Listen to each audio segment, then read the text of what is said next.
지금 기도 확보 안 하면 사모님은 죽습니다. 갑자기 쓰러진 재벌 사모님의 얼굴이 보랏빛으로 바뀌었습니다. 특실병동 전체가 순식간에 아수라장이 되었죠. 입사한 지 겨우 3개월 차인 간병인 하나는 본능적으로 사모님에게 달려들었습니다. 그리고 테이블 위 안경다리로 목을 정확히 짚었죠. 비서실장이 소리쳤지만 하나의 귀에는 어떤 말도 들리지 않았습니다. 오직 살려야 한다는 생각뿐이었습니다.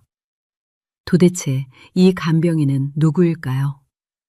그럼 오늘의 이야기 시작하겠습니다. 이 이야기가 여러분께 작은 희망이 되기를 바라겠습니다.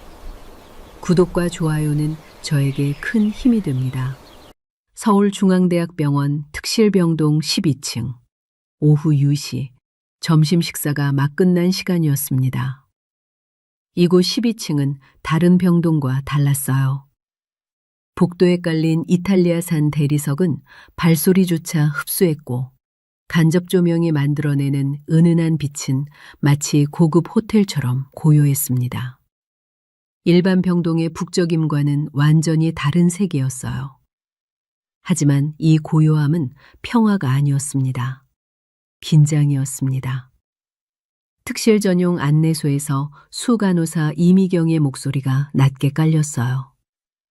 박순자 사모님 병실 담당, 오늘 누구야? 저요. 20대 후반의 간호사 정수진이 조심스럽게 손을 들었습니다. 5년 차였지만 그녀의 얼굴에는 여전히 긴장이 역력했어요. 차트 2번 확인했지? 네, 확인했습니다. 좋아. 그리고 명심해. 사모님은 그냥 환자가 아니야. 이미경의 말투에는 무게가 실려 있었습니다. 박순자, 재계 4위 태성그룹 김태수 회장의 아내이자 태성문화재단 이사장. 병원에서는 그녀를 회장보다 더 상대하기 어려운 사람이라 불렀어요. 까다로워서가 아니었습니다. 오히려 그 반대였어요. 박순자 사모님은 절제되고 품격 있는 여성이었습니다. 하지만 그녀가 요구하는 건 단 하나, 완벽함. 실수는 용납되지 않았어요. 작은 지연도, 미세한 오차도 그녀의 눈을 피할 수 없었습니다. 그룹 내에서는 패성그룹 김패수 회장을 움직일 수 있는 건 단 2사람이라 생각했습니다. 7년 전 죽은 장남 김준수, 그리고 그의 아내 박순자라고 말이죠. 박순자 사모님 담당으로 배치되는 날이면 의료진은 출근하면서부터 입단속을 했어요. 사모님은 병원 최고 후원자 중 한 분이야. 윤태식 병원장님도 굉장히 신경 쓰시는 분이고, 정수진은 고개를 끄덕였습니다. 병원 복도 끝, 사모님의 전용 병실 앞에는 보이지 않는 선이 그어져 있었어요. 개인 간호사 구역, 비서 대기 공간, 그리고 경호원이 배치된 작은 라운지까지. 이곳은 병실이라기보다 하나의 독립된 공간이었습니다. 바로 그 순간, 사모님 박순자 씨가 갑자기 목을 움켜쥐었어요. 얼굴이 단숨에 벌겋게 올랐다가 곧 피가 쫙 빠진 듯 회색빛으로 변해갔습니다. 숨이 막혀 들고 나는 소리조차 들리지 않았습니다. 비서실장 이한석이 거의 비명처럼 외쳤습니다. 사모님! 사모님! 그는 벽에 붙은 빨간 호출 버튼을 계속 눌렀습니다. 1번, 2번, 3번. 손이 덜덜 떨렸습니다. 하지만 응급 콜 사이렌이 울리지 않았습니다. 왜 소리가 안 나지? 이한석은 순간 얼어붙었습니다. 특실 호출음은 원래 바깥에서도 들릴 만큼 선명하게 울려야 하는데 지금은 병실 안에서도 작은 미세한 진동음만 났기 때문입니다. 그때 그의 시선이 사모님 머리맡에 백합꽃을 스쳤습니다.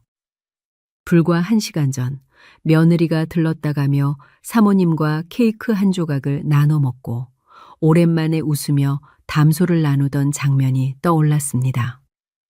그 부드러운 공기, 사모님의 미소, 평소보다 차분했던 분위기까지. 그리고 이한석은 순간적으로 한 가지가 번쩍 떠올랐어요. 사모님은 가족이 오면 볼륨을 조금 줄여두곤 했지. 오늘도 그러셨던 건가? 그러나 되뇌일 시간도 없었습니다. 사모님의 입은 떨리고 눈동자는 흔들리고 얼굴은 서서히 새파랗게 질려갔습니다. 안 돼, 사모님! 이한석의 목소리는 거의 울부짖음이었고 그는 다시 호출 버튼을 두들겼습니다. 하지만 복도의 공기는 너무 조용했습니다. 아무도 오지 않았습니다. 그리고 사모님의 숨소리가 점점 희미해지고 있었습니다. 입술은 점점 더 파래지고 있었습니다. 사모님, 정신 차리세요. 이한석의 목소리는 공포로 떨렸어요. 태성그룹 비서실장으로 15년을 일했지만 이런 상황은 처음이었습니다.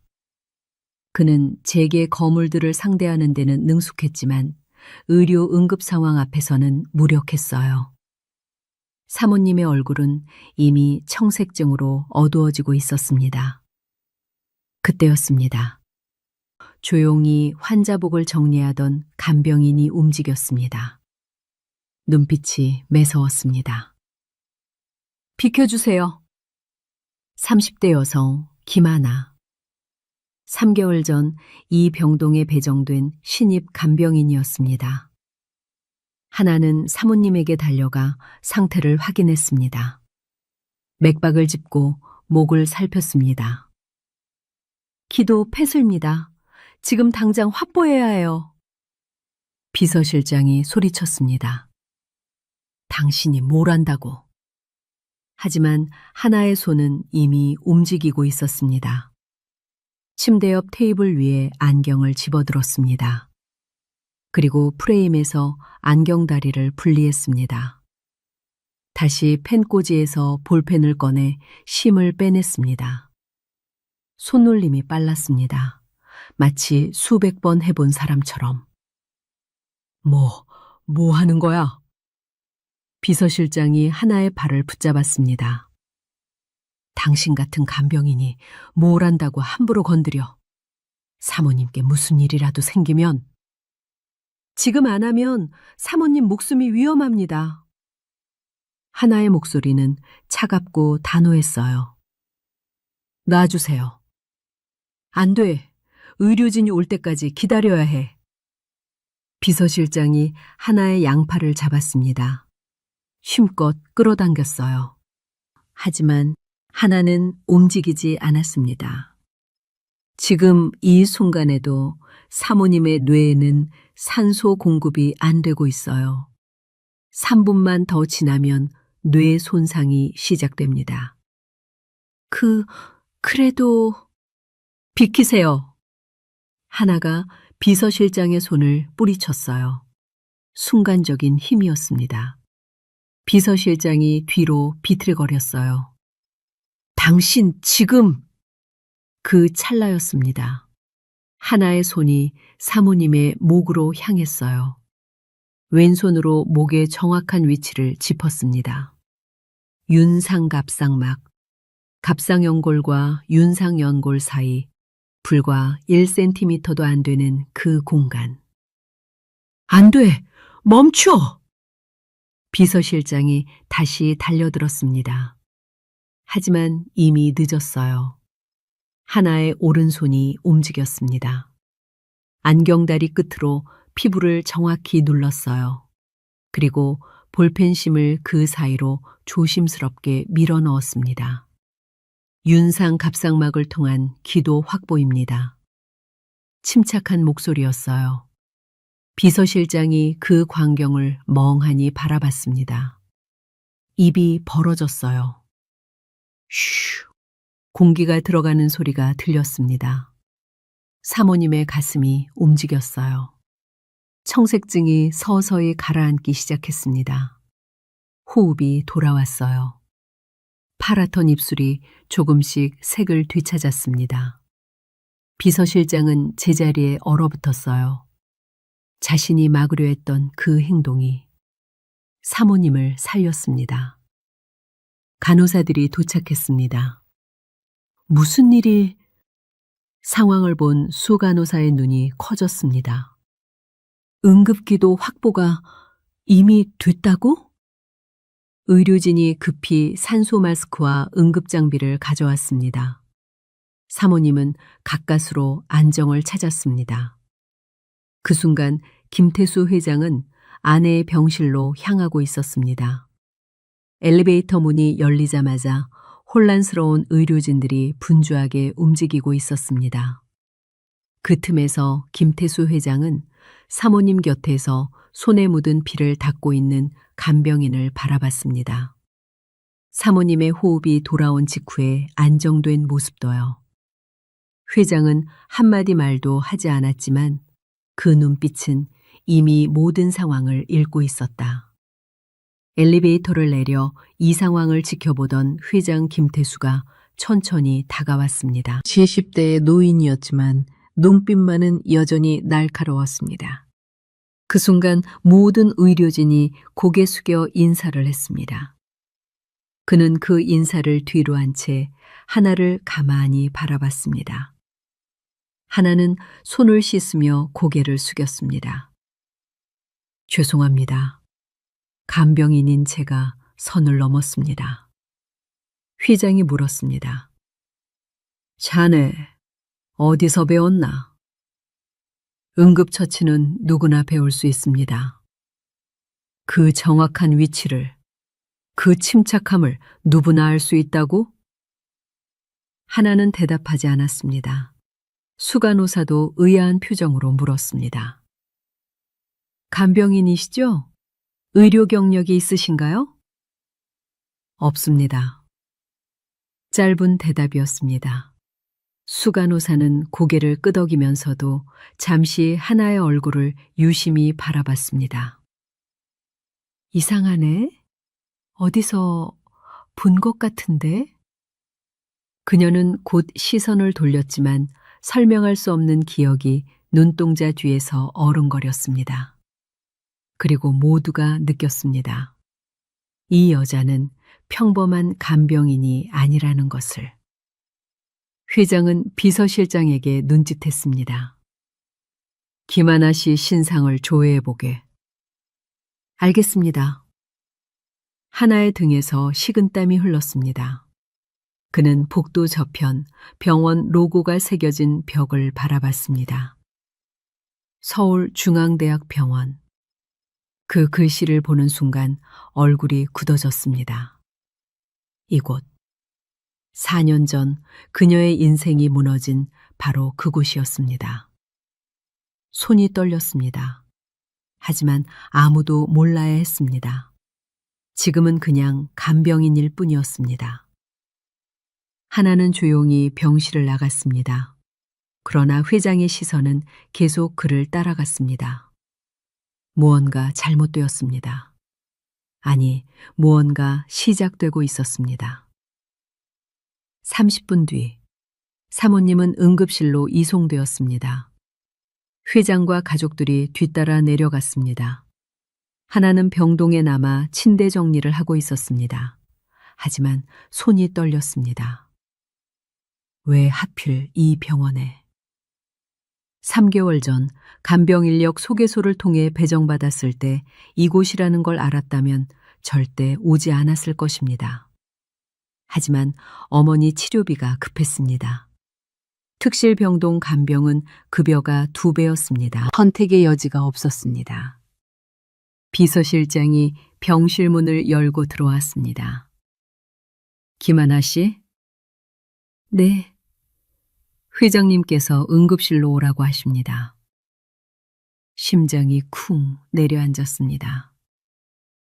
저는 간병 업무만 담당하는데요. 사모님을 살린 분이니 감사 인사를 받으셔야죠.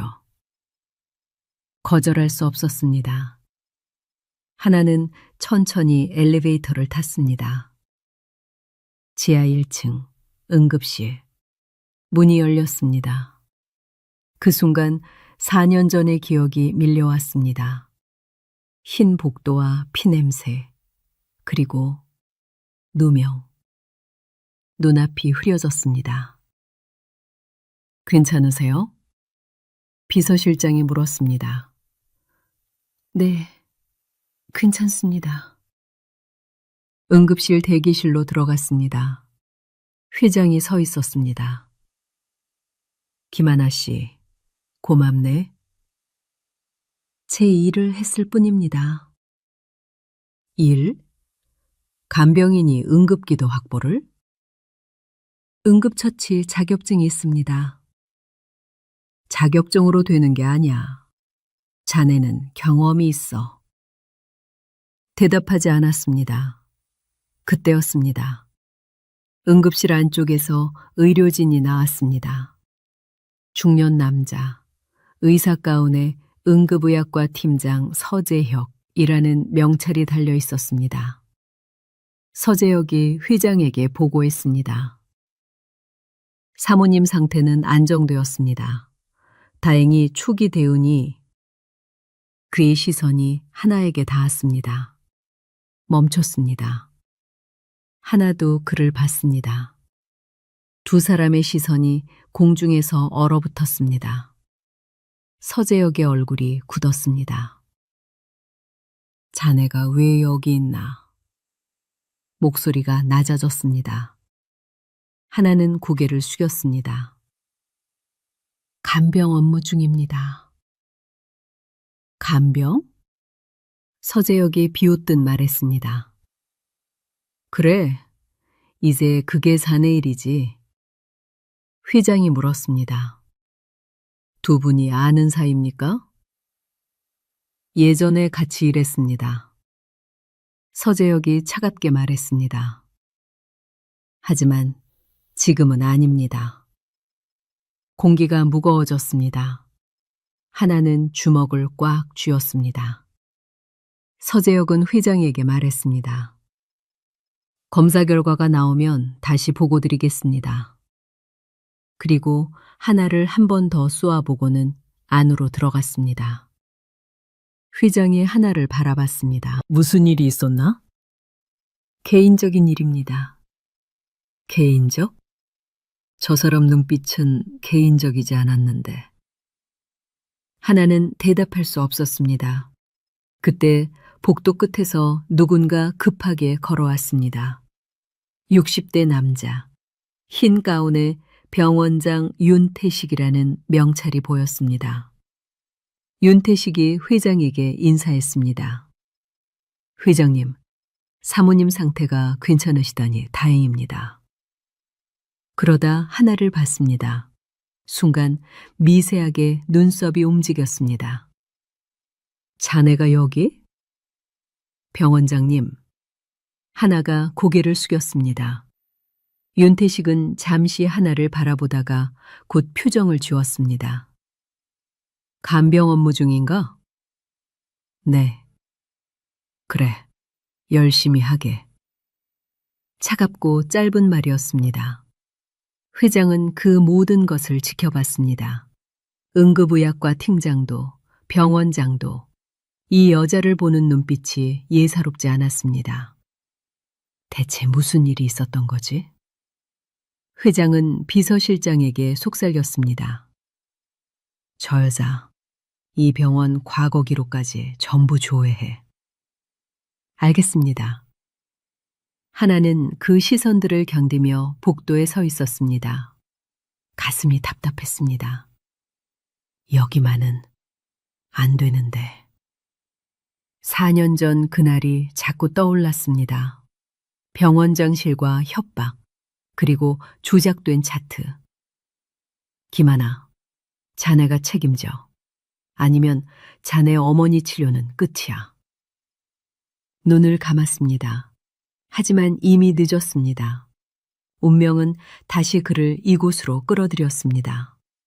그리고 이번에는 도망칠 수 없을 것 같았습니다. 그날 밤이 자꾸 떠올랐습니다. 4년 전, 2021년 11월 어느 금요일 밤 11시, 서울중앙대학병원 응급실. 당시 3년 차였습니다. 그날은 유난히 바쁜 밤이었어요. 구급차 사이렌 소리가 끊이지 않았습니다. 교통사고 환자 들어옵니다. 둘 다 중증입니다. 2대의 구급차가 거의 동시에 도착했어요. 응급실 자동문이 열리며 들것 2개가 동시에 들어왔습니다. 한 명은 50대 여성, 다중추돌 사고. 또 한 명은 20대 여성, 같은 사고 현장에서 온 환자. 둘 다 위급한 상태였어요. 하지만 문제가 있었습니다. 당직 의사가 부족했어요. 응급의학과 팀장 서재혁은 술자리에서 급히 후출되어 왔습니다. 얼굴이 붉었고 걸음걸이가 약간 흔들렸어요. 하나, 네가 50대 환자 맡아. 팀장님, 2분 다 심각합니다. 같이 봐야. 내가 20대 환자 볼 테니까. 서재혁의 말투가 거칠었습니다.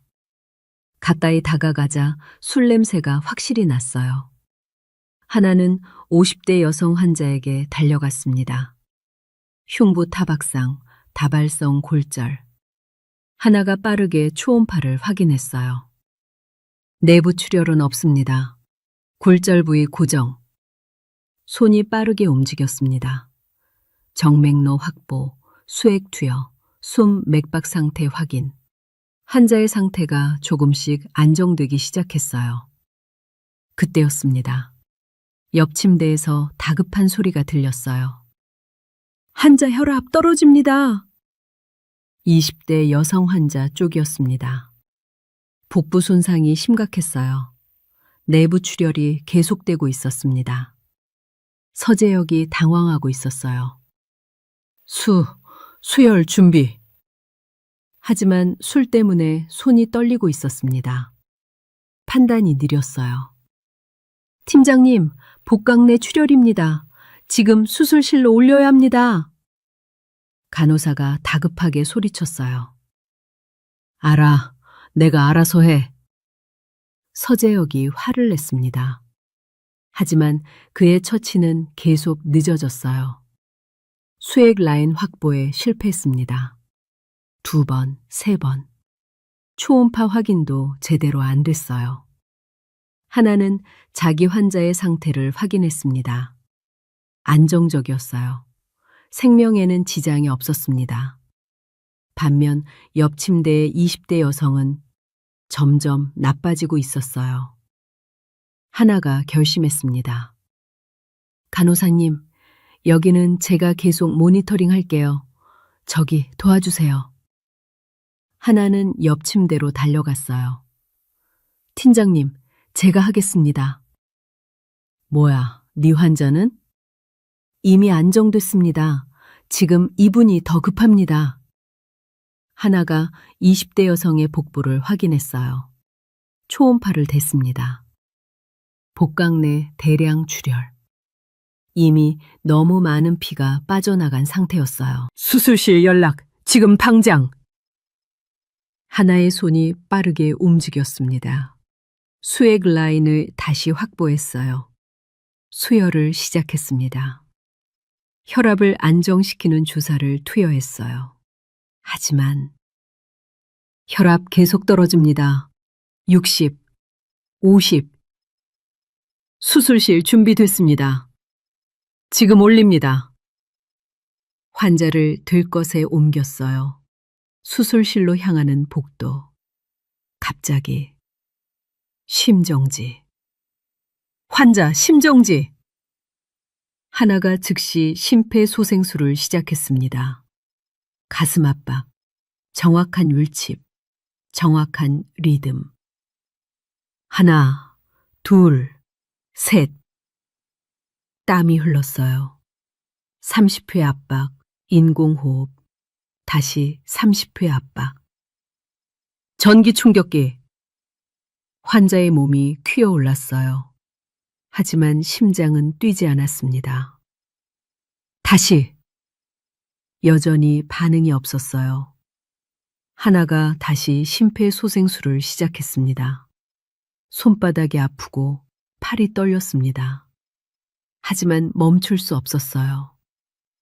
하나, 둘, 셋. 5분, 10분, 20분. 하나 선생님, 간호사의 목소리가 떨렸어요.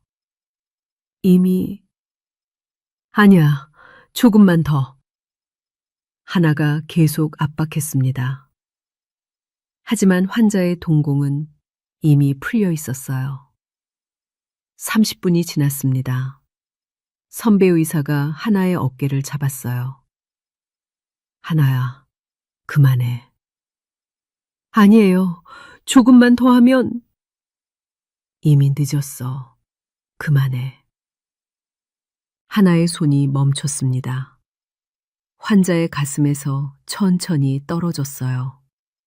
20대 젊은 여성, 사망. 하나는 그 자리에 주저앉았습니다. 손이 떨렸어요. 온몸에서 땀이 쏟아졌습니다. 복도 저편에서 비명이 들렸어요. 딸! 우리 딸! 환자의 어머니가 달려왔습니다. 딸아! 일어나! 제발! 하나는 고개를 들지 못했어요. 이미 너무 늦었습니다. 서재혁이 술을 마신 상태로 당직을 섰고 판단이 늦어졌고 골든타임을 놓쳤습니다. 하나가 개입했을 때는 이미 너무 늦었습니다. 응급실이 조용해졌습니다. 하나는 탈의실에서 가운을 벗으며 주저앉았습니다. 조금만 더 빨리, 조금만 더 빨랐더라면. 눈물이 흘렀습니다. 하지만 문제는 그 다음이었습니다. 이틀 뒤 병원 장실로 호출되었습니다. 병원장 윤태식이 차갑게 말했습니다. 김하나, 자네 때문에 환자가 죽었어. 네? 제가요? 전 최선을 다했습니다. 최선? 환자 가족이 고소하겠다는데? 심장이 쿵 내려앉았습니다. 저는 제 환자를 먼저 살렸고 그 뒤에 서 팀장 말로는 자네가 판단을 잘못했다던데? 제 탓이라고요? 제가 오히려 팀장님 실수를... 실수? 서 팀장은 응급의학과 10년 차야. 자네가 뭔데 선배 판단에 개입해? 말문이 막혔습니다. 윤태식이 차트를 내밀었습니다. 기록은 이미 정리됐네. 자네의 심폐소생술 이후 여성 환자가 사망했다고. 그건 사실이 아닙니다. 사실? 서 팀장 증언이 있어. 옆에 있던 간호사도 확인했고. 눈앞이 캄캄해졌습니다. 병원장님, 저는... 윤태식이 차갑게 말했습니다. 김하나, 병원 사이에서 평판이 얼마나 중요한지 알지? 의료사고로 소송당해서 언론에 나가면 우리 병원 이미지에 큰 타격을 입게 돼. 하지만 진실은... 진실? 자네 어머니 투석하고 있는 환자지? 순간 숨이 멎었습니다. 여기서 치료받고 있고 의료비 지원도 받고 있지. 그거 다 우리 병원 복지 프로그램이야. 혹시 다른 병원을 간다 해도 내가 막는 건 일도 아니란 거 잘 알잖나. 협박이었습니다. 노골적인 협박. 자네가 조용히 책임지면 어머니 치료는 계속하게 해주지. 하지만 병원이랑 싸우면 어머니는 어떻게 되겠나? 목소리가 나오지 않았습니다. 윤태식이 서류를 내밀었습니다. 여기 사인해. 의료 과실 인정하고 면허 자진 반납하게. 손이 떨렸습니다. 저는 잘못한 게 없습니다. 그럼 어머니 치료비는? 눈물이 흘렀습니다. 선택의 여지가 없었습니다. 하나는 떨리는 손으로 서류에 사인했습니다. 그날 모든 것이 무너졌습니다. 면허 박탈과 의사 자격 상실, 동료들의 외면. 그렇게 하나의 4년은 말 그대로 끝없는 어둠이었습니다. 그날 이후 하나는 병원을 떠나야 했습니다. 아무도 그날의 진실을 몰랐습니다. 아무도 그를 믿지 않았습니다. 술 냄새 나던 팀장의 떨리는 손, 조작된 차트, 협박으로 얻어낸 서명, 그 모든 것이 묻혔습니다. 그리고 하나는 간병인이 되었습니다. 살기 위해서, 어머니를 지키기 위해서. 하지만 운명은 잔인했습니다. 4년 뒤 다시 이곳으로 돌아오게 만들었습니다. 그 누명을 뒤집어 쓴 채로. 현재 응급실에서 돌아온 하나는 특실 병동 복도 끝에 서 있었습니다. 새벽 3시, 3교대 간병 일정 중 야간 근무였습니다. 손에 든 핸드폰 화면에는 어머니 병원비 고지서가 떠 있었습니다. 이번 달 340만 원. 한숨이 나왔습니다. 간병 일을 3곳에서 동시에 하고 있었습니다. 낮에는 요양병원, 저녁에는 개인 가정, 밤에는 이곳 특실병동. 하루 4시간씩 자는 삶이었습니다. 몸은 지쳤지만 어머니를 위해서라면 견딜 수 있었습니다. 복도 창 너머로 서울 야경이 보였습니다. 4년 전에도 이 창을 통해 같은 야경을 봤었습니다. 그때는 의사 가운을 입고, 지금은 간병인 유니폼을 입고, 가슴이 먹먹해졌습니다. 그때였습니다. 복도 끝에서 발소리가 들렸습니다. 비서실장이었습니다. 김하나 씨, 회장님께서 찾으십니다. 지금? 새벽에? 하지만 거절할 수 없었습니다. 하나는 12층 특실로 향했습니다. 문을 노크했습니다. 들어오게. 김태수 회장이 창가에 서 있었습니다. 70대의 노인이었지만 등은 여전히 곧았습니다. 테이블 위에 서류 뭉치가 놓여 있었습니다. 회장이 돌아섰습니다. 앉게. 하나는 조심스럽게 의자에 앉았습니다. 김태수가 서류를 밀어냈습니다. 이게 자네 신상조회 결과야. 심장이 쿵 내려앉았습니다. 서류 첫 장에 하나의 이력이 적혀 있었습니다. 과거 직업, 의사. 면허 상태, 박탈. 사유, 의료사고. 눈앞이 흐려졌습니다. 회장이 천천히 말했습니다. 50대, 무연고, 요양병원 입원 중인 어머니 1명. 4년 전 의료사고로 면허 박탈 후 간병인 생활.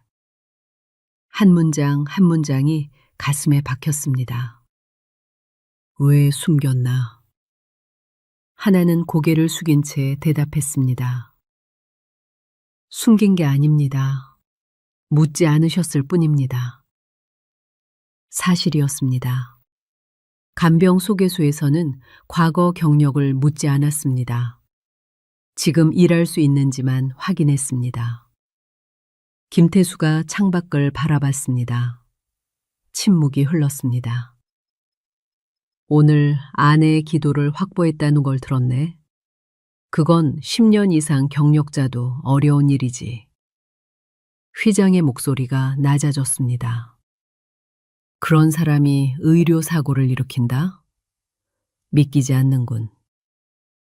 하나의 손이 떨렸었습니다. 무릎 위에 올린 손을 꽉 쥐었습니다. 김태수가 물었습니다. 정말 자네의 잘못인가? 침묵. 긴 침묵이었습니다. 하나는 대답할 수 없었습니다. 진실을 말하면 어머니가 위험했습니다. 4년 전 병원장의 협박이 떠올랐습니다. 자네가 조용히 책임지면 어머니 치료는 계속할 수 있게 해주지. 결국 하나는 고개를 숙인 채 말했습니다. 제 잘못입니다. 회장이 한숨을 쉬었습니다. 거짓말은 서툴군. 하나는 대답하지 않았습니다. 김태수는 더 이상 묻지 않았습니다.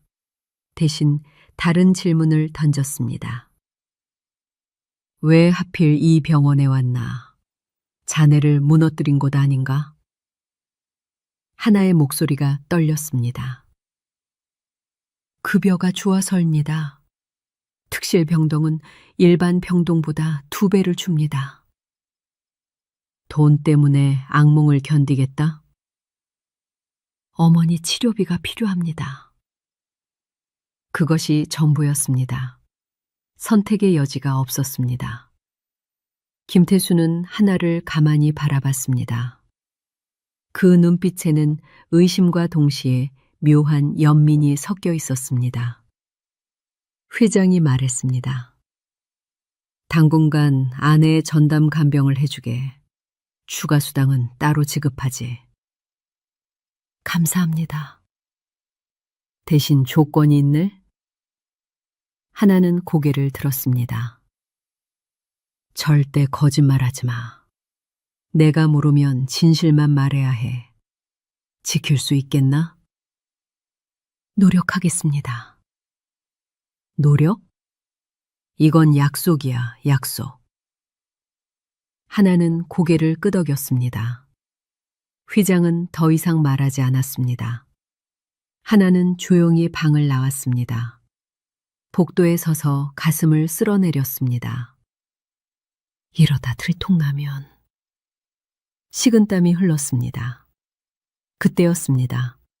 11층 중환자실에서 구급벨이 울렸습니다. 하나는 반사적으로 그쪽으로 고개를 돌렸습니다. 아니, 가면 안 됐습니다. 지금 자신은 간병인일 뿐이었습니다.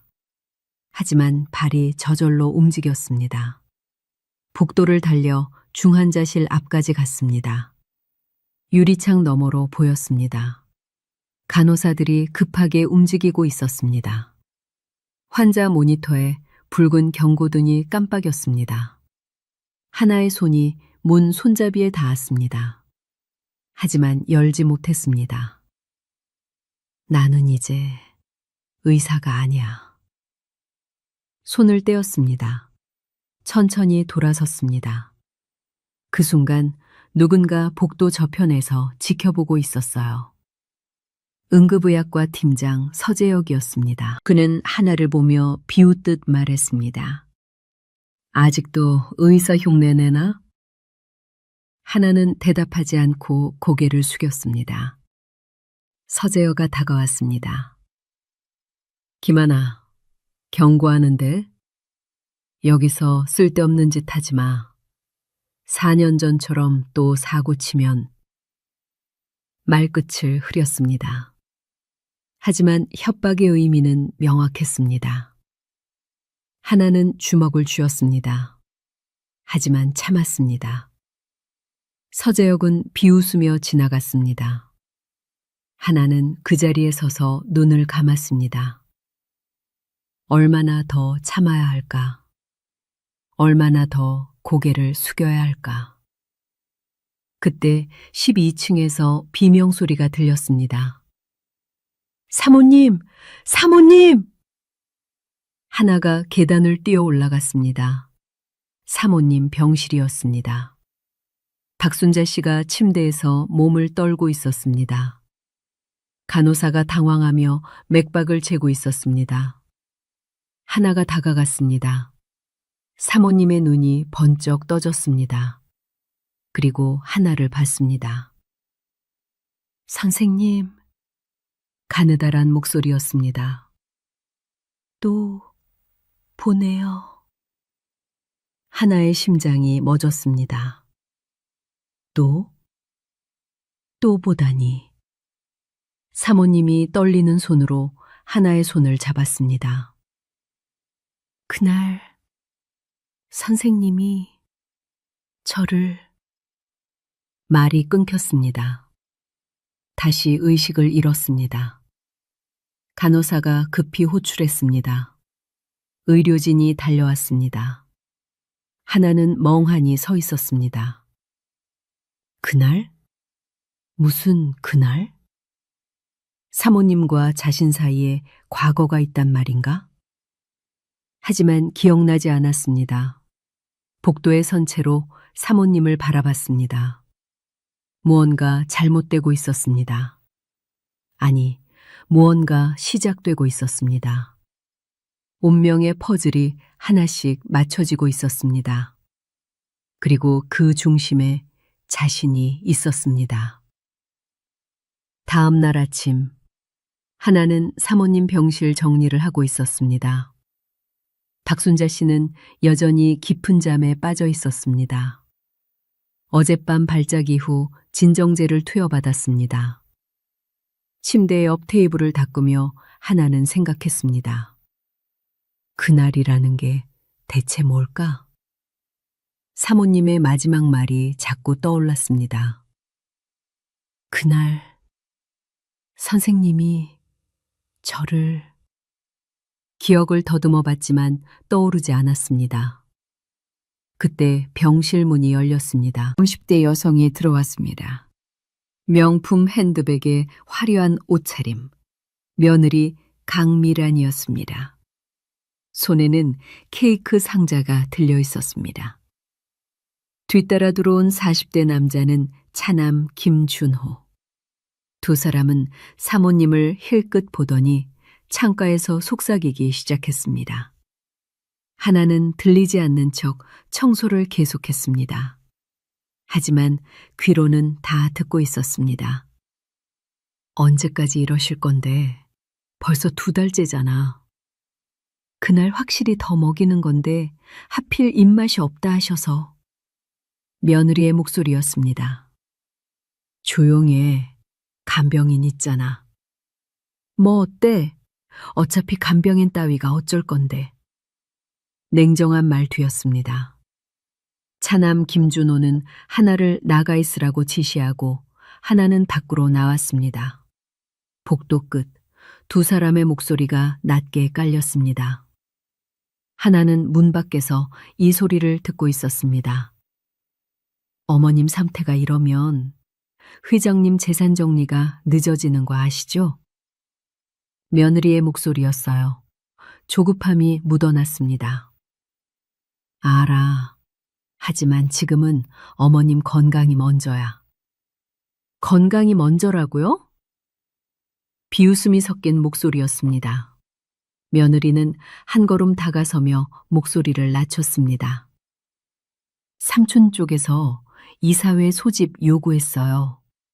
아직도 아들인 당신에게 경영권을 넘기겠다는 얘기가 없으니 이번 주 안에 답 안 나오면 경영권 분쟁으로 간다고요.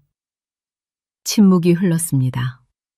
상대방의 얼굴이 굳어졌어요. 하지만 쉽게 대답하지 못했습니다. 며느리가 다시 입을 열었어요. 이번엔 더 날카로웠습니다.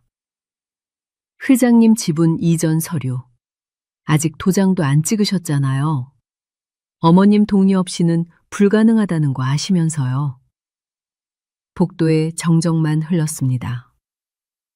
형님 돌아가신 지 벌써 3년이에요. 당신도 언제까지 기다릴 거냐고요. 두 사람의 대화가 점점 노골적으로 변했습니다. 하나는 몸을 낮추고 침대 밑을 닦는 척했습니다. 주치의한테 얘기해 봤어요? 무슨 얘기? 회복 속도 좀 늦출 수 있는지요? 순간 하나의 손이 멈췄습니다. 회복 속도를 늦추다니? 며느리가 계속 말했습니다. 어차피 나이도 많으시고 이참에 자연스럽게. 미란아, 그런 소리 하지 마. 하지만 목소리에 힘이 없었습니다. 두 사람은 곧 병실을 나갔습니다. 하나는 다시 병실로 들어왔습니다. 심장이 빠르게 뛰었습니다. 회복을 늦춘다? 뭔가 이상했습니다. 하나는 침대 옆 차트를 슬쩍 확인했습니다. 투약 기록, 혈압약, 진정제, 영양제. 평범해 보였습니다. 하지만 4년 전 의사였던 본능이 조용히 고개를 들었습니다. 진정제 용량이 이상하게 많아. 이 정도면 환자가 지나치게 나른해지고 회복 속도에도 영향을 줄 수 있는 수준이었습니다. 하나는 차트를 다시 훑었습니다. 그러던 중 아까 병실 테이블 위에 케이크 상자가 문득 머릿속에 스쳤습니다. 며느리가 들고 왔다던 그 디저트. 사모님이 최근 복용 중인 약물은 일부 과일, 허브 계열 성분과 함께 먹으면 흡수 패턴이 달라질 수 있다는 경고가 예전부터 기재돼 있었습니다. 하나는 그 부분이 떠오르자 눈빛이 잠시 흔들렸습니다. 혹시 그 디저트에 그런 성분이 들어 있었던 건가? 하나는 조심스럽게 핸드폰을 꺼내 차트의 해당 부분과 케이크 성분도 함께 촬영했습니다. 아무 말도 하지 않았지만 확인해야 할 것이 생겼다는 건 분명했습니다. 그때였습니다. 병실 문이 또 열렸습니다. 이번에는 50대 여성, 청소부 복장이었습니다. 실례합니다. 청소 좀. 아, 네. 하나가 디켜섰습니다. 청소부는 조용히 방을 청소하기 시작했습니다. 그러다 하나 옆을 지나가며 작게 속삭였습니다. 화장실에서 뵙죠. 하나는 놀라 고개를 들었습니다. 하지만 청소부는 이미 복도로 나가고 있었습니다. 5분 뒤, 하나는 병동 화장실로 갔습니다. 청소부 세면대 앞에 서 있었습니다. 주변을 확인하고 작은 USB를 꺼냈습니다. 이거 받으세요. 이게 뭔가요? 우리 언니가 남긴 거예요. 청소부의 목소리가 떨렸습니다. 언니는 4년 전 이 병원 간호사였어요. 그날 밤 응급실에서 소리가 들렸대요. 의사들이 싸우는 소리. 심장이 쿵 내려앉았습니다. 청소부가 눈물을 닦았어요. 언니가 핸드폰으로 몰래 녹음했대요. 그런데 그녀의 목소리가 끊겼습니다. 병원 측에서 알아냈어요. 그리고 언니를 불렀죠. 하나의 손이 떨렸어요. 병원장이 협박했대요. 녹음 파일 지우면 돈을 주겠다고. 안 그러면 동생인 저를 이 병원에서 내보내겠다고. 청소부의 눈에서 눈물이 흘렀습니다. 전 그때 암 수술을 앞두고 있었어요. 치료비가 없었죠. 언니는 저를 위해 돈을 받았어요. 하지만 이 USB는 언니가 파일을 2개 만들었대요. 하나는 병원에 주고 하나는 숨겨뒀죠. 청소부가 하나를 똑바로 봤습니다. 그런데 몇 달 뒤 언니도 암 진단을 받았어요. 숨이 막혔습니다. 저 때문에 본인 몸은 돌보지 못했던 거예요. 검사를 받았을 때는 이미 말기였어요. 설마. 언니는 마지막까지 의심했어요. 차트가 조작됐을 거라고. 하지만 증거가 없었죠. 청소부의 손이 떨렸습니다. 돌아가시기 전에 이 USB를 제게 주셨어요. 그리고 말씀하셨죠. 김하나 선생님이 억울하게 쫓겨났다고. 꼭 도와드려야 한다고. 하나는 떨리는 손으로 USB를 받았습니다. 눈물이 핑 돌았어요. 왜, 이제야. 무서웠어요. 청소부가 고개를 숙였습니다. 제 치료도 이 병원에서 받고 있었고, 어쨌든 여기서 일을 하고 있으니 그녀의 목소리가 떨렸어요. 하지만 선생님이 여기 계신 걸 보고 이건 운명이다 싶었어요. 언니가 저를 여기로 보낸 거라고. 하나는 USB를 꽉 쥐었습니다. 감사합니다. 정말. 믿을 선생님도. 청소부는 조용히 화장실을 나갔습니다. 하나는 세면대를 붙잡고 눈물을 참았어요. 언니는 동생을 살리려다 자신이 죽었고, 그 동생은 4년을 두려움 속에서 살아왔습니다. 모두 이 병원 안에서입니다. 4년 만에 찾아온 희망이었습니다. 한편 12층 특실, 김태수 회장 앞에 주치의가 서 있었습니다. 사모님, 투약 기록 좀 보여주시겠습니까? 궁금해서 그러네. 회복이 더딘 것 같아서. 주치의의 얼굴이 미세하게 굳었습니다. 정상적인 처방입니다. 그래? 그럼 약물 목록 좀 따로 정리해서 가져오게. 알겠습니다. 주치의가 나간 뒤 비서실장이 물었습니다. 뭔가 이상하십니까? 느낌이 좋지 않아. 김태수는 창밖을 바라봤습니다. 아내 주변 사람들 다시 조사해. 가족 포함해서. 가족도요? 특히 며느리랑 준호. 비서실장의 표정이 굳었습니다. 그날 저녁 하나는 휴게실에서 노트북을 켰습니다. USB를 꽂았습니다. 파일이 하나 있었습니다. 2021년 11월 응급실 파일이라고 적혀 있었습니다. 4년 전 그날의 녹음이었습니다. 재생 버튼을 눌렀습니다.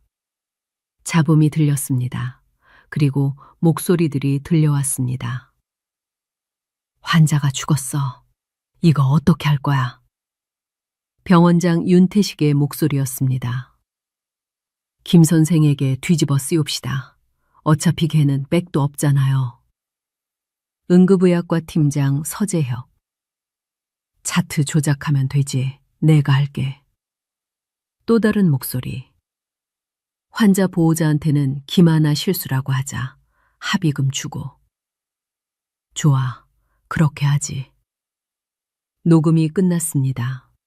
하나는 노트북 화면을 멍하니 바라봤습니다. 눈물이 주르르 흘렀습니다. 증거였습니다. 4년 만에 찾은 결정적 증거. 하지만 문제는 그 다음이었습니다. 이걸 어떻게 써야 할까? 누구에게 보여줘야 할까?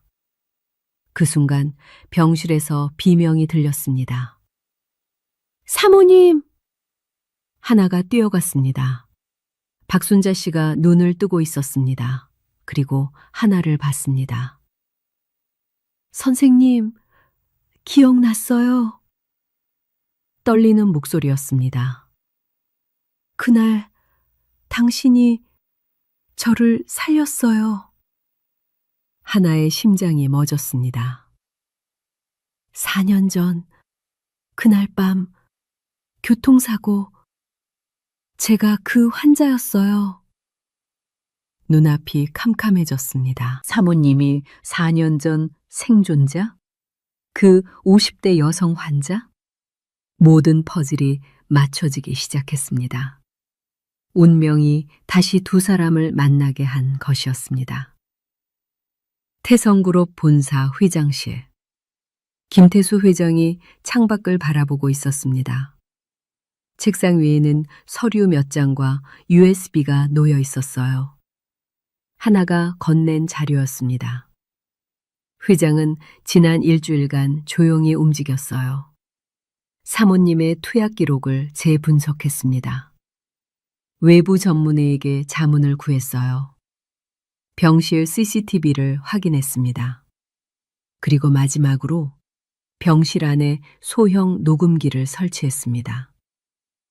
다음 날 오전 10시, 김태수 회장이 회의실에 사람들을 모았습니다. 병원장 윤태식, 응급의학과 팀장 서재혁, 차남 김준호와 며느리 강미란, 주치, 모두가 긴장한 표정으로 앉아 있었습니다.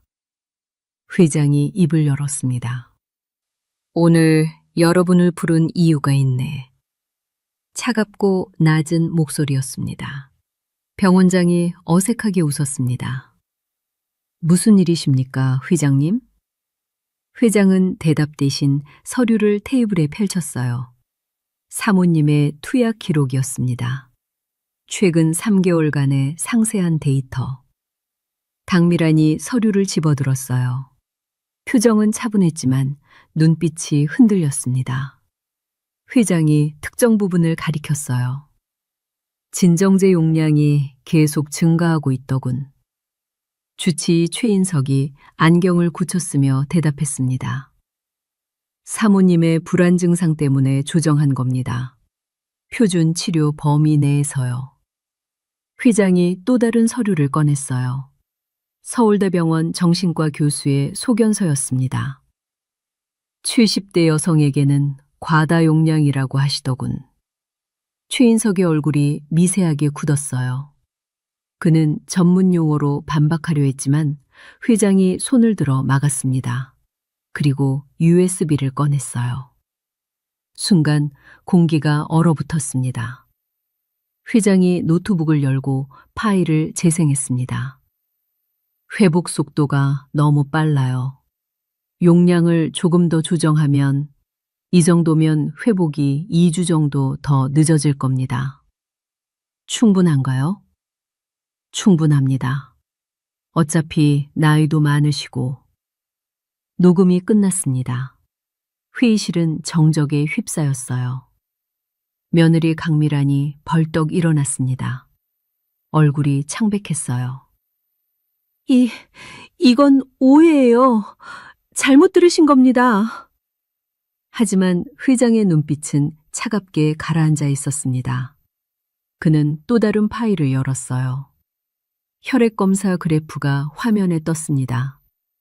진정제 성분이 치료 권장량의 2배. 숫자가 선명하게 표시되어 있었어요. 최인석의 얼굴이 하얘졌습니다. 윤태식 병원장이 승인한 건가?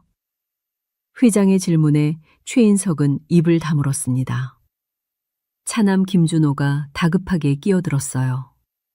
의료 실수일 수 있다고, 아기가 있었다고 단정할 수 없다고 말했습니다.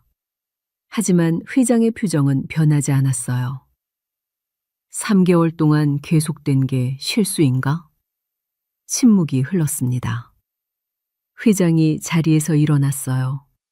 처음으로 목소리에 감정이 실렸습니다. 내 아내를 그렇게 만든 게 상속 때문인가? 강미란이 필사적으로 부인했습니다. 그저 어머님 걱정 때문이었다고. 천천히 회복하시는 게 안전할까봐 그랬다고 말했어요. 하지만 회장은 이미 다 알고 있었습니다. 비서실장에게 들었어요. 며느리가 얼마나 조급하게 재산 정리 일정을 물어봤는지, 삼촌 쪽 압박 때문에 얼마나 초조해했는지. 강미란은 더 이상 대답하지 못했어요. 회장이 주치의를 바라봤습니다.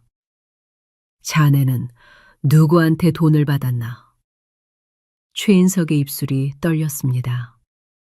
그는 결국 실토했어요. 병원장이 가족의 요청에 최대한 협조하라고 지시했다고. 환자를 해치는 게 협조야? 회장의 목소리가 칼날처럼 날카로워졌습니다. 그는 천천히 자리로 돌아가 마지막 서류를 꺼냈어요. 변호사가 작성한 고소장이었습니다. 순간 모두의 얼굴이 하얗게 질렸습니다. 살인 미수, 업무상 배임, 의료법 위반. 회장이 서류를 테이블에 던졌어요. 내일 아침 검찰에 제출한다. 김준호가 벌떡 일어나 용서를 빌었습니다. 강미란이 무릎을 꿇었어요. 하지만 회장은 거기서 멈추지 않았습니다. 시선을 돌렸습니다. 병원장과 팀장을 향해. 그런데 더 흥미로운 게 있더군. 테이블 위에 USB를 올려놓았습니다. 하나가 건넨 것이었습니다. 4년 전 이 병원에서 있었던 의료사고. 기억하나? 윤태식 병원장의 얼굴이 굳었습니다. 그건 이미 해결된 해결?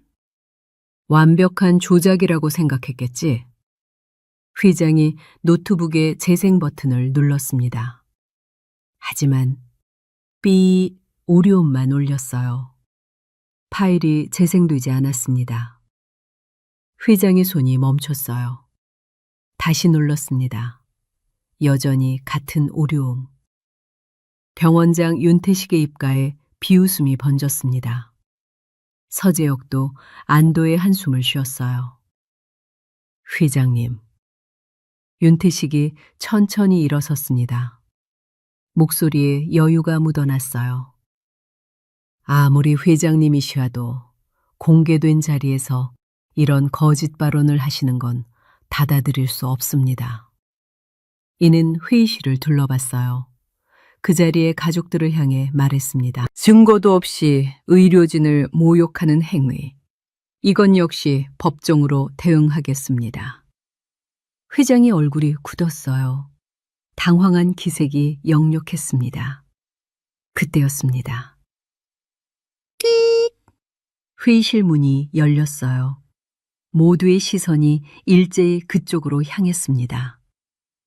휠체어를 탄 박순자 사모님이 들어왔습니다. 하나가 휠체어를 밀고 있었어요. 회장이 벌떡 일어났습니다. 여보, 왜, 어떻게? 아직 안정이 필요한데. 사모님이 손을 들어 제지했어요. 괜찮아요. 제가 할 말이 있어요. 그녀의 목소리는 떨렸지만 단호했습니다. 하나가 휠체어를 테이블 앞에 세웠어요. 사모님은 천천히 회의실을 둘러봤습니다. 차남 부부, 병원장, 그리고 회장. 모두가 침묵했습니다. 사모님의 눈에는 눈물이 고여 있었어요. 4년 전 이 병원 응급실에서 교통사고로 사망한 20대 여성 환자. 갑자기 과거 이야기가 나오자 회의실이 술렁였습니다. 그분이 누구였는지 여러분은 아시나요? 침묵이 흘렀어요. 사모님의 손이 떨렸습니다. 제 아들 김준수의 약혼녀였어요. 순간 공기가 멈췄습니다. 의사들의 얼굴이 굳었어요. 차남 김준호의 표정도 창백해졌습니다. 회장조차 놀란 표정을 감추지 못했어요. 사모님이 눈물을 닦으며 계속 말했습니다.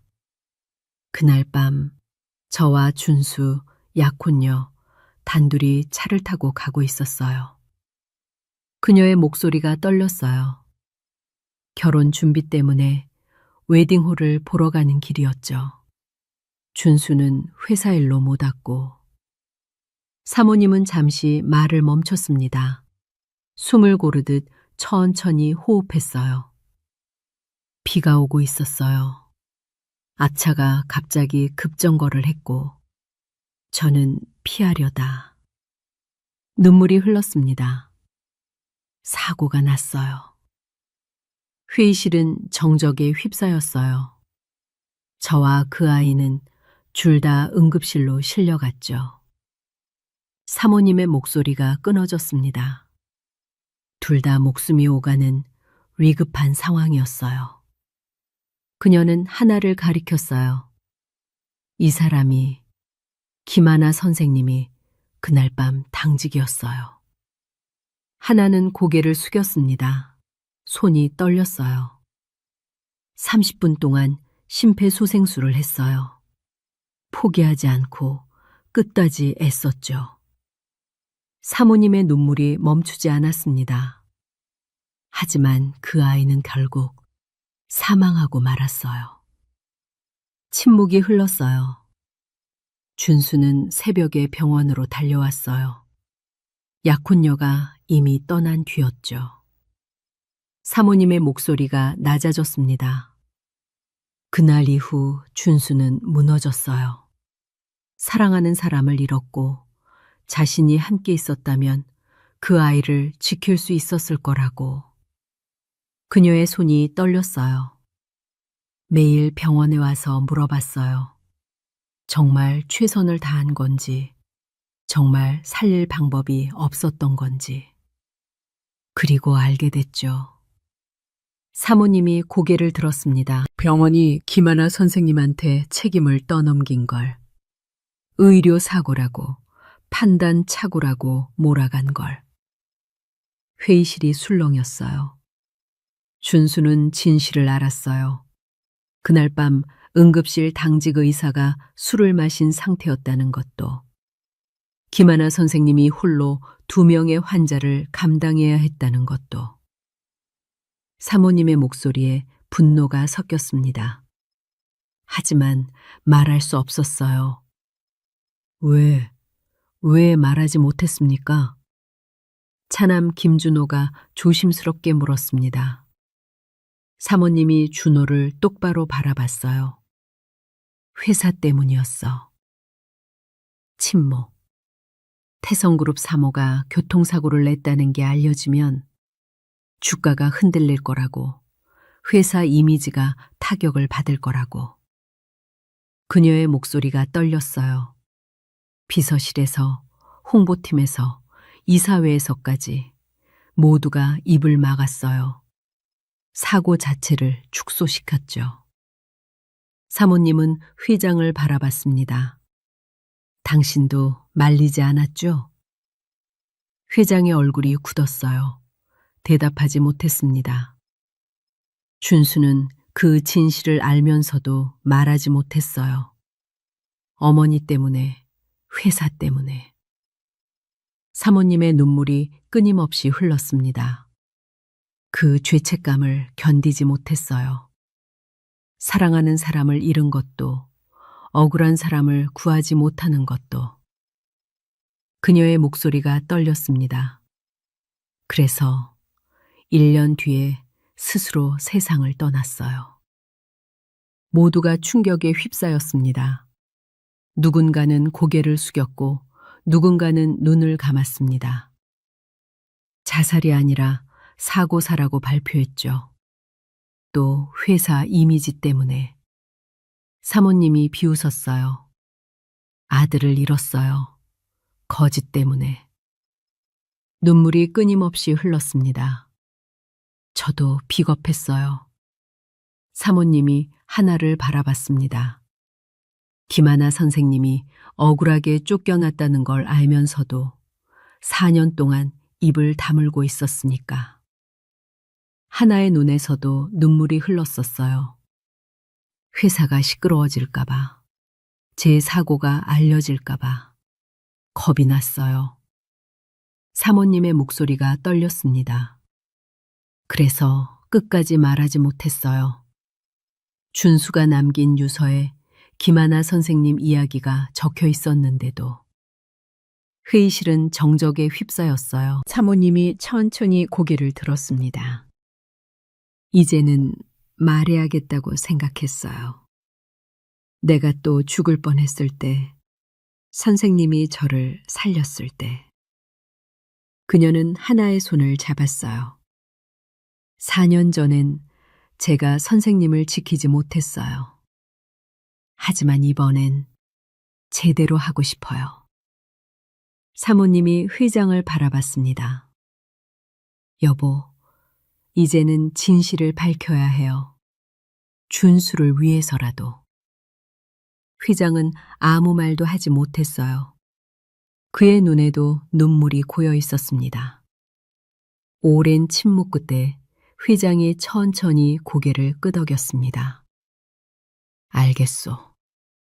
그의 목소리는 쉬어 있었어요. 준수가 원했던 일이었군요. 휘장이 하나를 바라봤습니다. 김하나 씨, 4년간 고생 많았네. 하나는 눈물을 참으며 고개를 숙였어요. 감사합니다. 사모님이 하나의 손을 꽉 쥐었습니다. 두 사람의 눈에서 눈물이 흘렀어요. 3년간 잃었던 진실, 4년간 억눌렀던 진실. 이제야 빛을 보는 순간이었습니다. 김태수가 말했습니다. 이제 충분히 들었네. 경원장이 무릎을 꿇었습니다. 회장님, 제발. 늦었어. 한 사람의 인생을 무너뜨린 대가를 치러야지. 바로 그때 경찰이 도착했습니다. 증거인멸, 문서 위조, 명예훼손, 여러 혐의가 적용되었습니다. 윤태식 개병원장과 서재혁 팀장이 수갑을 찼습니다.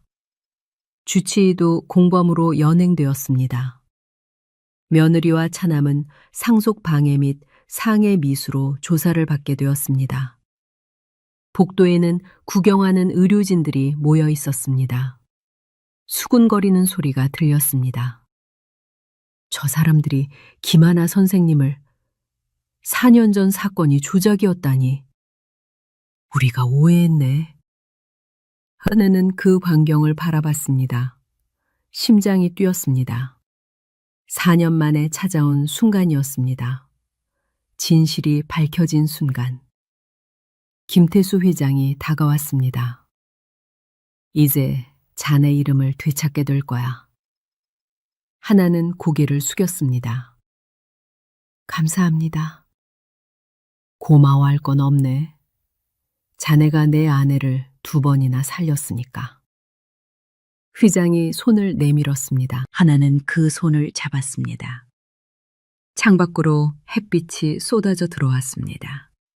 긴 터널이 끝나고 있었습니다. 이제 진짜 시작이었습니다. 며칠 뒤 서울중앙지방법원. 재판정은 숨소리 하나까지 또렷하게 들릴 만큼 긴장으로 굳어 있었습니다. 피고인석엔 차남 김준호와 며느리 강미란. 두 사람은 초추했지만 오늘도 끝까지 혐의를 부인하고 있었습니다. 판사가 최종 진술을 허락하자 김준호가 천천히 자리에서 일어났습니다. 저는 어머니를 해칠 의도가 없었습니다. 그의 목소리는 떨리고 있었습니다. 형이 떠난 뒤 어머니가 얼마나 힘들어했는지 저는 그걸 너무 늦게 알았습니다. 그는 잠시 말을 잇지 못하고 고개를 숙였습니다.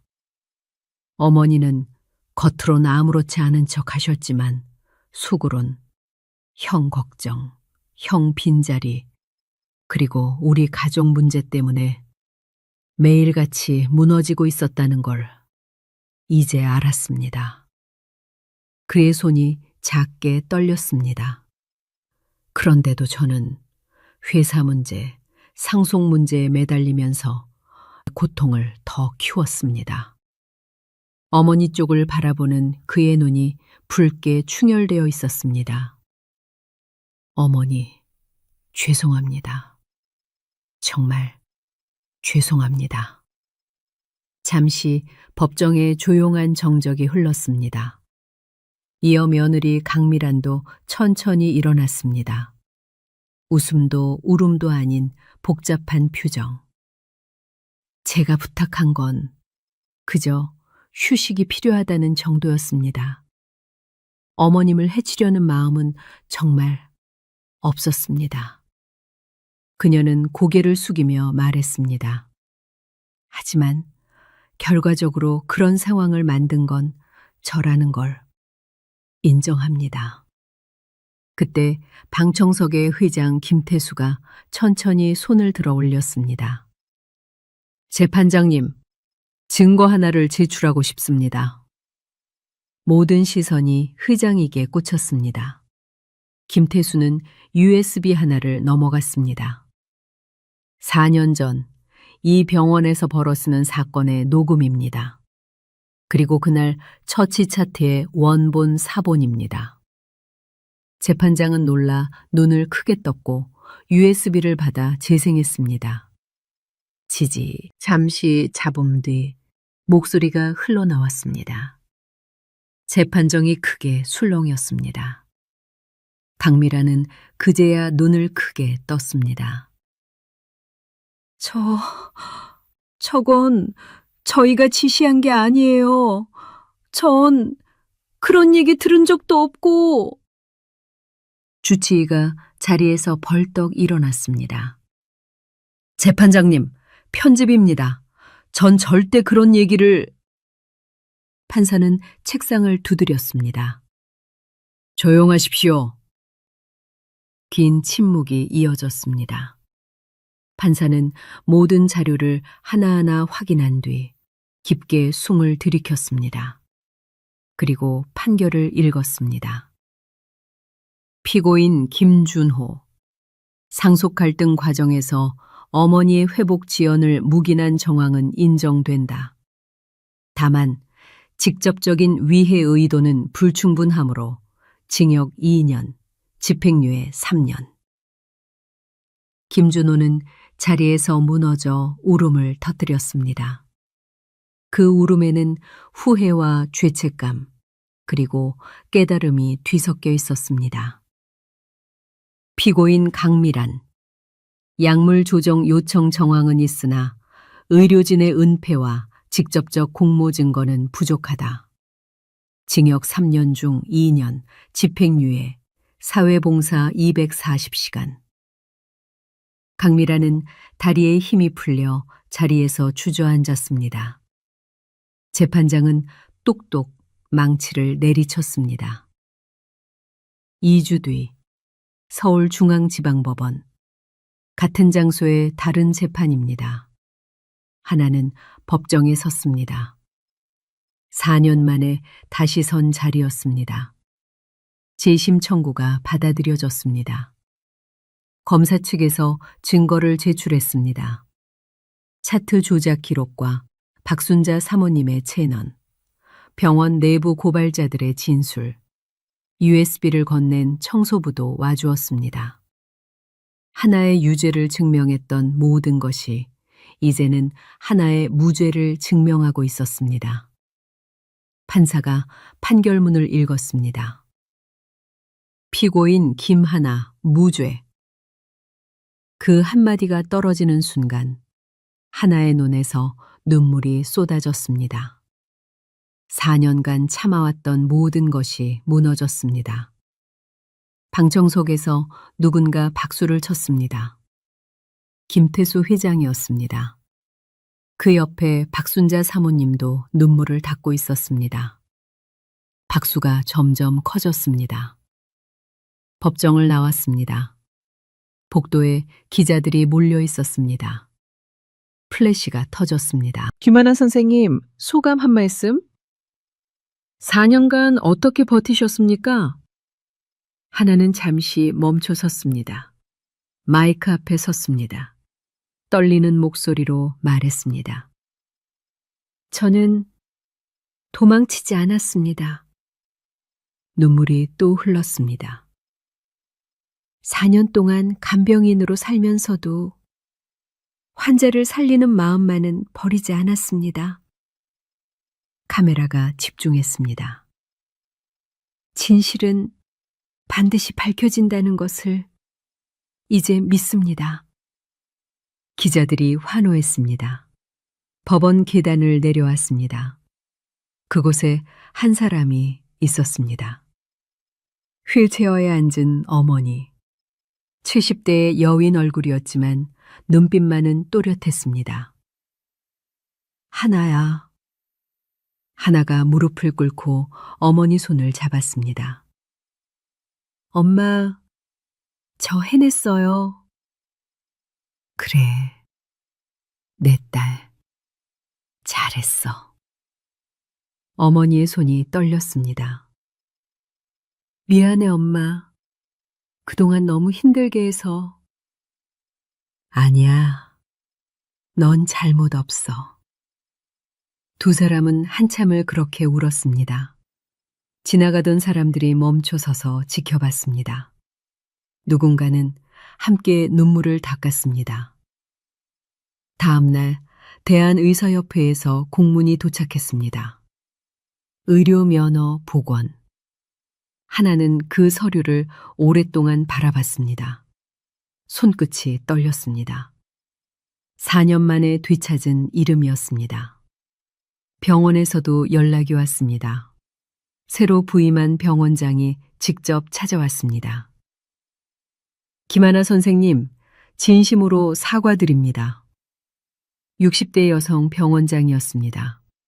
그는 깊이 고개를 숙였습니다.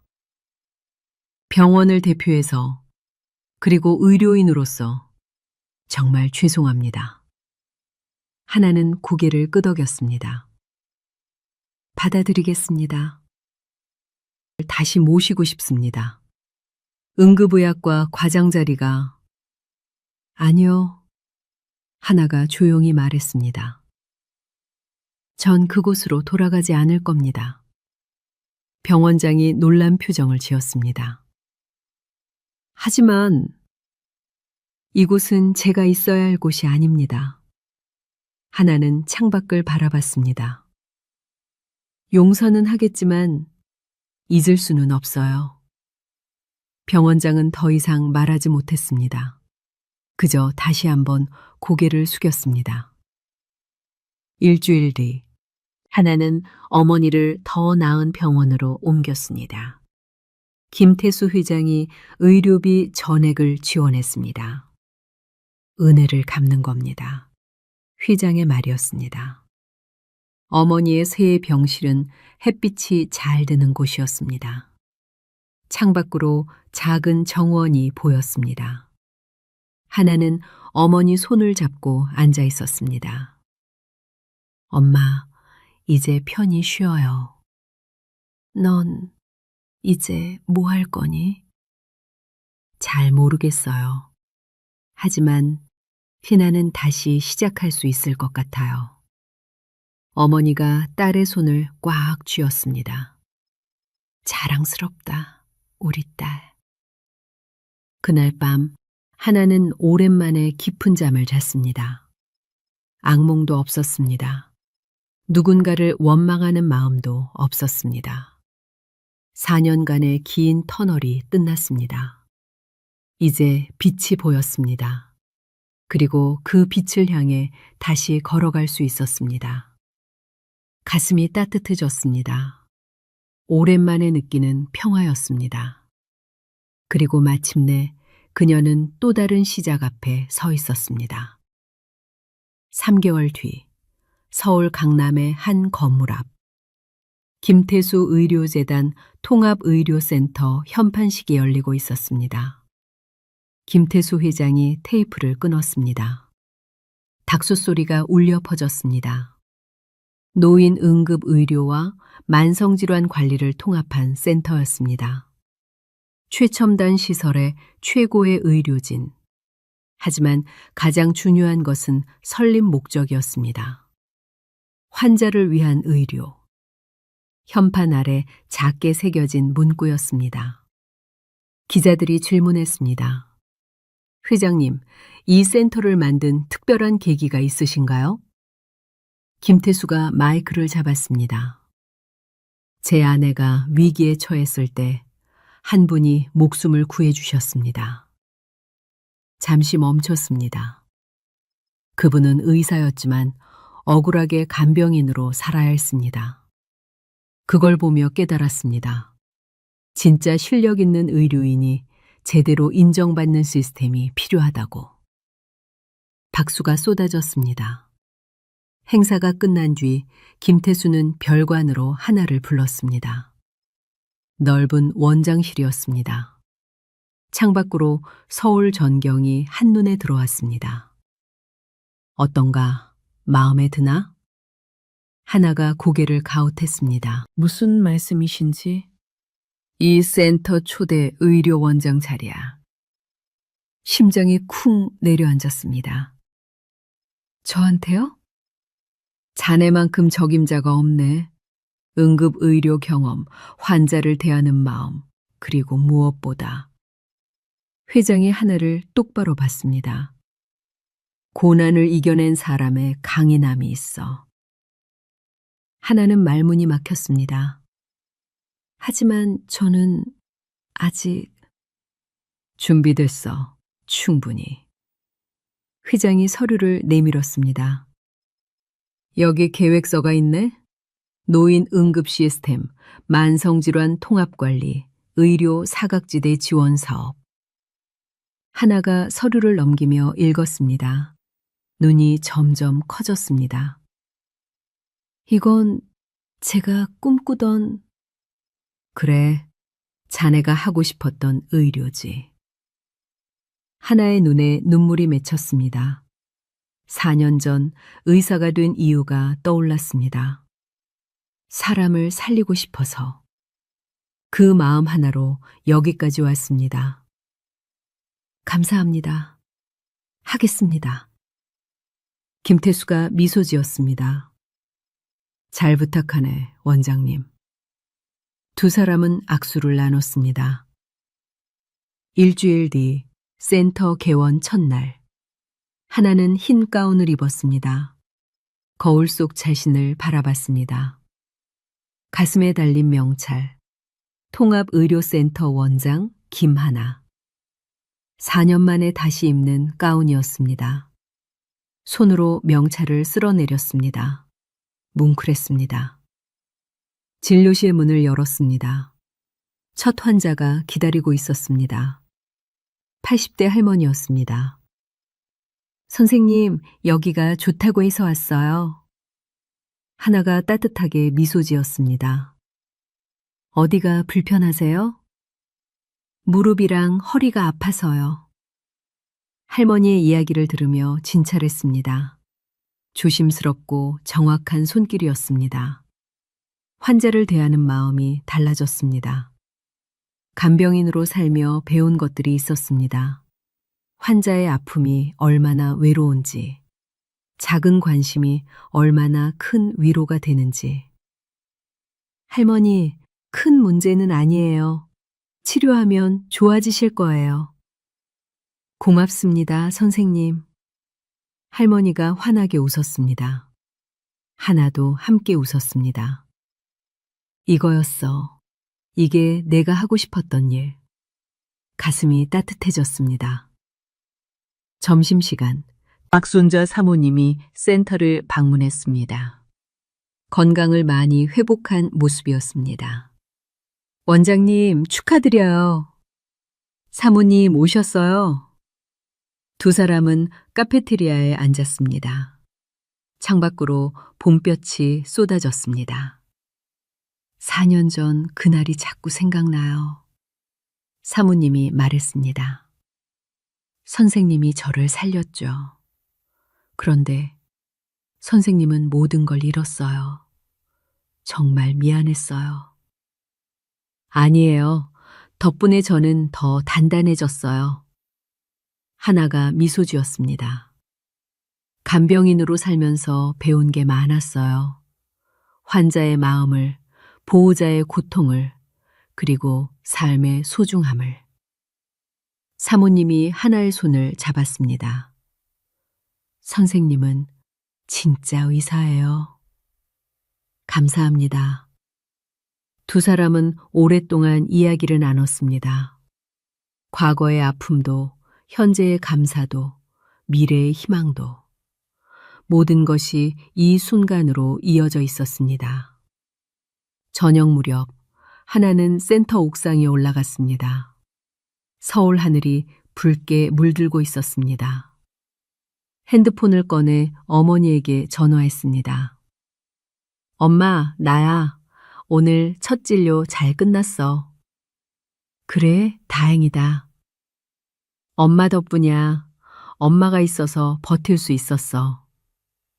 우리 딸, 이제 행복하렴. 응, 행복할게. 전화를 끊었습니다. 4년간의 어두운 터널을 빠져나왔습니다. 새로운 시작이었습니다. 논어에는 이런 말이 있습니다. 추운 겨울이 지나야 소나무와 잣나무가 늦게 시드는 것을 안다. 진실은 때로 늦게 옵니다. 하지만 반드시 옵니다. 오늘 이야기 속 김하나 선생님처럼 억울함 속에서도 자신의 길을 묵묵히 걸어간 분들이 계십니다.